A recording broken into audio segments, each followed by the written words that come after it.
Good morning, good afternoon, good evening. Zimbabweans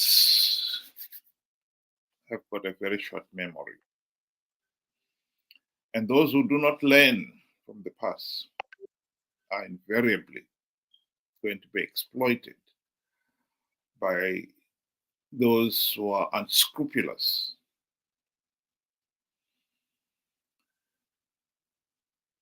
There's been a repeat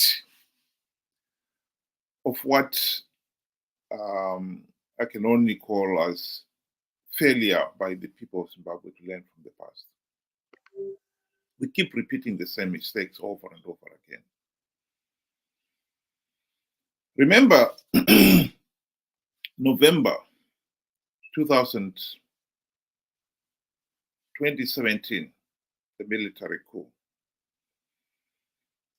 The people of Zimbabwe welcomed Mnangagwa and company with open arms. They had forgotten that Mnangagwa was Mugabe's henchman. They were only focused on the immediate problem, i.e., Robert Mugabe, the dictator. Removing the dictator was nowhere near enough to end the dictatorship. It was the dictatorship that we needed to remove. But we were so focused on the immediate that we considered that removing the dictator was enough to end our problems. This was the scene of November 2017. I just played the clip. It was from a news channel. They were heading to one place with one idea. Cheered along the way, they had one flag, the Zimbabwean flag, a symbol of hope and unity for the tens of thousands, maybe more, who turned out. Singing and dancing as if already celebrating victory, convinced that their aging, failing, stubborn president must now bow to the popular will. You're looking at the worst person who has done the worst things to this country, who has failed the country, is the president. Zimbabwe is a peaceful nation. Time for an old man to retire, they say. There's an incredible atmosphere of excitement and expectation. Everybody wants their photograph taken. Everybody wants to be seen to be part of this. And what's extraordinary is these are not all opposition supporters. Some of them are people from Mugabe's own party. The army called for this, the war veterans, the very people who have made this man president, who have kept him in place for 37 years. They're all turning against him. Some were supporters until just the other day, loyal members of Mugabe's Zanu PF party. This is a turnaround whereby we want people to be free, to get whatever they want in a free and a democratic country. We are the group from Bulawayo who booed the first lady, say, boo, boo, boo, boo. That's what did it. The first lady, Gucci Grace Mugabe's machinations to succeed her husband. Inspiration for new slogans born of fury and frustration, the tipping point for those who had kept the faith until now. Were President and Mrs. Mugabe watching from his house, where they've been confined by the military? The rally was shown on state TV, unimaginable just a week ago.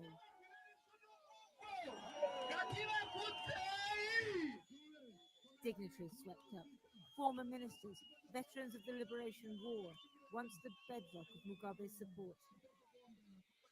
Amongst them, Joyce Majuru, a comrade from the old days, vice president until Grace Mugabe maneuvered her out of office.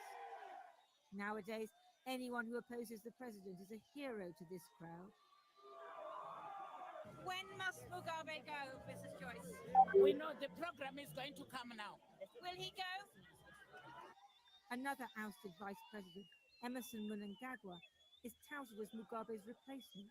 People want to overlook his responsibility for mass killing in Matabeleland in the 1980s. It's not true. Mnangagwa, everybody, we are from Bulawayo. We love him. He has shown us love. He has shown us development. They left the rally in hope, ready to march on State House to make their point at the centre of power. On the road, they saw soldiers, the men of the moment. Everyone in the crowd supports the role the military has played in bringing the country to this point. They spotted a helicopter overhead, the army surveying the crowd, or Comrade Bob finally departing. At State House, the demonstrators came face to face with the presidential guard, and then another political figure arrived. Morgan Tsvangirai, the leader of the opposition Movement for Democratic Change. What you have done is to demonstrate that although the military has intervened, it is the whole support of the people of Zimbabwe. Well, that is the euphoria of November 2017. What people failed to understand then was that it was not enough to replace the dictator and a few around him. What the country needed was to dismantle the dictatorship itself. But people forgot that. They were all chanting, give Mnangagwa a chance. A chance to do what? I think the tragedy with Zimbabwe is we keep repeating the same mistake over and over again because we never learn from the past. Mnangagwa was given a chance and he promised that he was going to stamp out corruption and most important of all, that he was going to hold free, fair, and credible elections. People were captured by his Zimbabwe is open for business. And he himself, I'm sure he believed that rhetoric. He was convinced that there was going to be a flood of investors. Of course, it didn't happen. Investors are a shrewd lot. They were not going to be easily fooled by those empty promises. They knew that the Zanu PF dictatorship was still intact. The musical chair of replacing the dictator and a few around him was not going to dismantle the dictatorship. So the investors, the flood of investors never materialized. The penny should have dropped when Mnangagwa promised that he was going to hold free, fair, and credible elections. Anyone with any half a brain, particularly some of our opposition leaders there, Morgan Tsvangirai, should have realized that this is nonsense. Here is the man who was behind the blatant cheating and the wanton violence, the worst electoral violence that the country had ever seen in 2008. Mnangagwa. And he boasted about it. Do we seriously expect him to forget all those skills that he had learned of how to rig elections? When this time he was the chief beneficiary of the rigged elections? Of course not.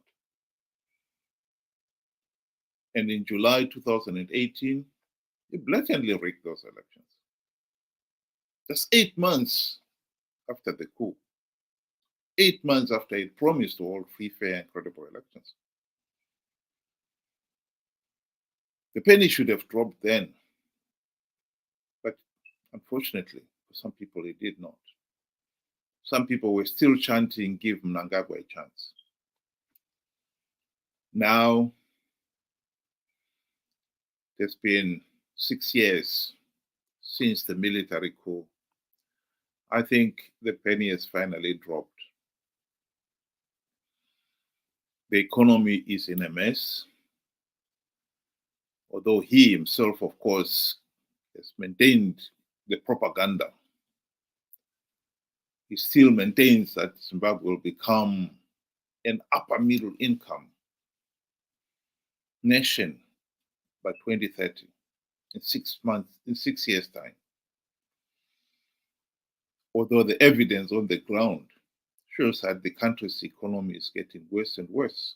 Corruption, in fact, has gone into overdrive during Mnangagwa's so-called Second Republic.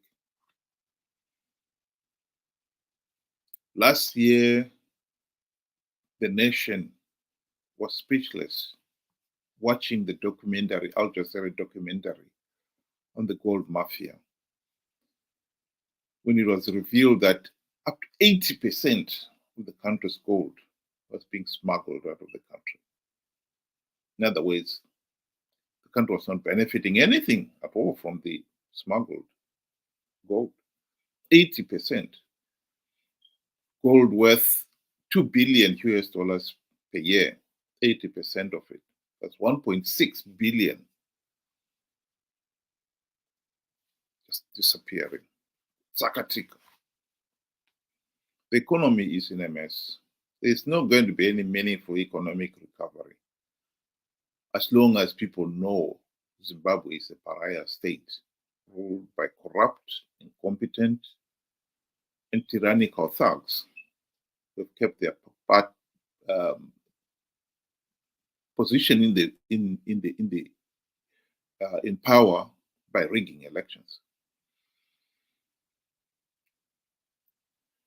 This has emboldened some of his former colleagues, notably Xavier Kasukuwere and company. They want now to stage a comeback.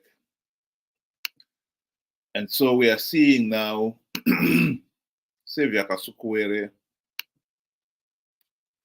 boldly stepping forward, intending to contest, no doubt, the next elections. This is what he was saying on his Twitter handle. President Kasukuwere, New Alliance, Zimbabwe. The real struggle to reclaim the people's revolution is underway in earnest. Though it may tarry, wait for it, for it shall not fail, not this time. Rest assured. Tinosvika chete, tatosvika. See you soon, Zimbabwe. Savior. What is laughable about it is that there are some Zimbabweans already who believe him. They've forgotten that Xavier Kasukuwere was Mugabe thug. He rose up the ranks as a youth, Zanu PF Youth League member, and his name is well known to most Zimbabweans as one of those who enforced the fear of Zanu PF on the nation. And no doubt he has claimed his fair share of the looted wealth during Mugabe's time. Now that he can see that Mnangagwa's Second Republic has been a total failure, he himself is now planning a stage comeback. And no doubt, there are some people already there were talking of give him a chance. Why not?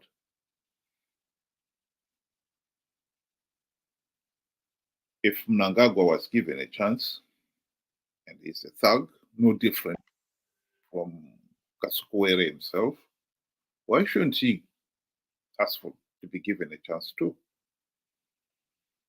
The truth of the matter is, Xavier Kasukuwere will not produce a more democratic Zimbabwe than Mnangagwa tried to do. People should have been smart enough to say, wait a minute, this guy has been with Mugabe all these years. If he was genuinely committed to a democratic Zimbabwe, what stopped him fighting for a democratic Zimbabwe then? The answer is, of course, he was too busy enjoying the Zanu PF de facto one-party state, and they're claiming his lion's share of the spoils. It's only when he's fallen out of power that they come forward and pretend, oh, the regime was wrong, and we can put it right. Or as Kasukuwere is claiming here, that he can reclaim the revolutionary values, freedom, independence, justice for all. Why he failed to deliver any of those things when he was in power beggars belief.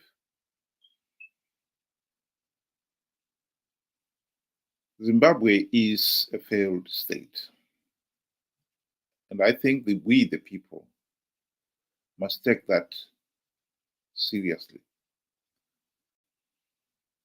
Zimbabwe is not going to change just because Xavier Kasukuwere decides that he's a changed man.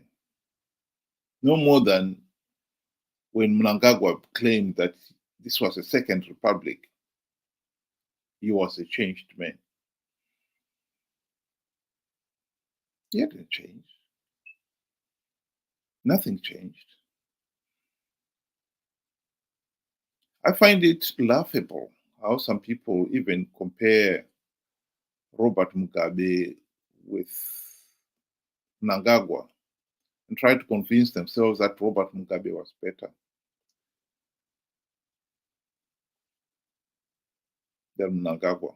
And yet, in 2017, they were convinced that Mnangagwa was better than Robert Mugabe. This is just an exercise in self-indulgence that serves no purpose at all. It's like asking a mouse to choose between a black mamba and a cobra. What difference does it make to a mouse? The mouse knows that a bite from either one of those two is deadly. So what's the difference? No doubt some people would want to believe that Xavier Kasukuwere is better than Mnangagwa. Better in what way?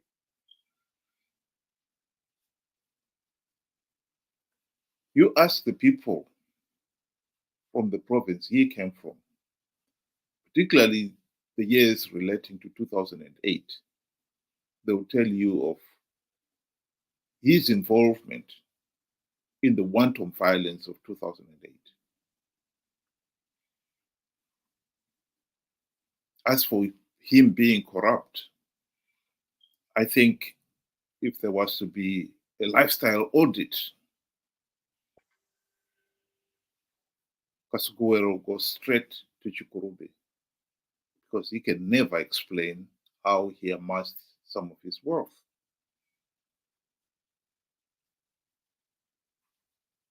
And that is the man that you want to give a chance again? How naive can you be? It is interesting to note here that in 2017, the opposition supported the military coup out of pure opportunism. They should have fought and stood firm on the issue of we want meaningful democratic change. They did not. Mnangagwa left his South Africa hospital bed in a huff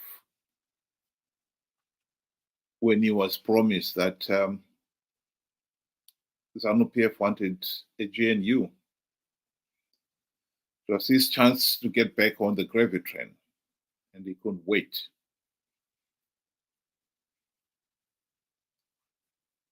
As soon as the dust had settled, Zanu PF changed tune and said, no, they didn't want the GNU.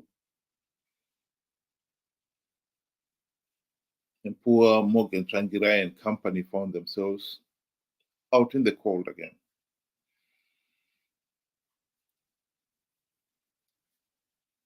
That is one of the problems we have, this short-sightedness. And the people themselves were foolish enough to believe the opposition instead of standing back and saying, no, this is not right. We cannot continue making the same mistakes over and over again. The truth of the matter is, it cannot be business as usual. Zimbabwe is in a terrible state, and we as the people have got to stand up and really think carefully and stop being so naive and gullible that every other upstart, every other thug can easily take advantage of us.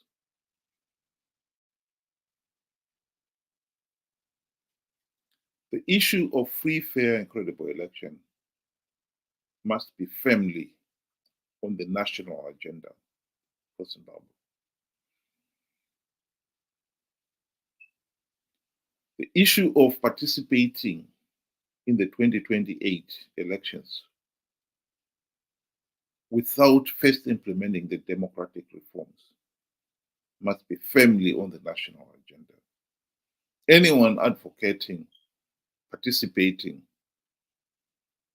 in those flawed elections, knowing fully well that as long as there are no reforms, Zanu PF will rig. And when you have participated, you have given the regime legitimacy. This mistake we cannot keep on repeating it.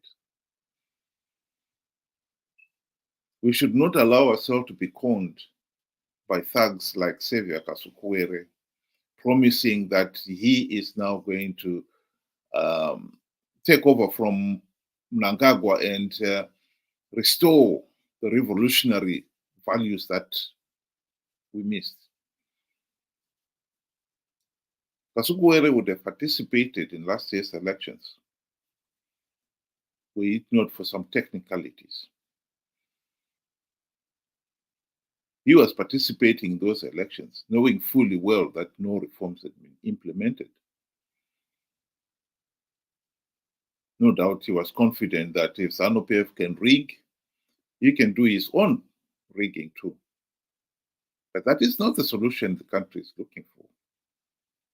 Well, we don't want to compete in that area of who can rig, who can use more violence, who can do more intimidation.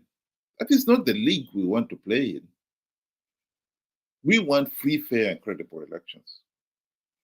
A transparent process that all election observers will say, yes, this was a transparent process, and the result is the true democratic will of the people of Zimbabwe. That is what we want. We are not asking for the Zanu PF thuggery. See which one would prevail, the Kasukuwere thugs or Mnangagwa thugs. No, we are not interested in that. And no doubt if he was to be president of Zimbabwe, the looting that he was so quickly forced out of, he had to run away to South Africa. He is now hiding in South Africa. He hardly ever comes back to Zimbabwe. He can take up from where he left off. That is not what we want. He can never deny that there was corruption in Zanu PF. What did he do about it? Other than take his share of the loot. I think Zimbabweans must be clear what they want. The Zimbabwe we want must be a democratic Zimbabwe. And to support in any way somebody with a well-documented history of being a thug, like our friend here, Xavier Kasukuwere, is an outrage. How stupid can you be? When will you ever learn? Do we have to go through the whole process again, have another thug in power, and give, no doubt you'll come up and say, yes, Scotty, now this is the Third Republic. Promised free, fair, and credible election, failed to deliver that. Promised to stamp out corruption, failed to deliver that. And then 10 years or 20 years down the line, we finally admit that he has failed, and we go through another process again. No. We must learn from the past. I think the issue of free, fair elections in 2028 is the issue of our generation. Zanu PF is not going to implement any reforms. Triple C or whatever Chamisa comes up with is not going to implement any meaningful democratic reforms, but they will participate in those flawed elections. People like Xavier Kasukuwere, of course, they have no intention of implementing any reforms. During the GNU itself, 2008 to 2013, he was a senior Zanu PF member. And reforms could have been implemented by anybody. Reform proposal could have been proposed by anybody. But he was very happy to see the opposition forget about the reforms. He himself did not lift a finger to implement any reforms. He is not interested in reforms. He will happily contest 2028 elections with not a single reform implemented. The Zanu PF Mnangagwa's Second Republic is going to rig the election. This is an area that he has got some experience with himself. After all, he was a senior Zanu PF member. When it comes to the wanton violence, well, he did perpetrate some wanton violence of his own when he was a Zanu PF leader. So this is not completely new area to him. Very familiar ground. But that is not the Zimbabwe we want. And those who will support such individuals and participate in the elections, they will only help to perpetuate the dictatorship. I think that is something that we have got to say no to. Food for thought. Thank you very much for listening, and have a good day.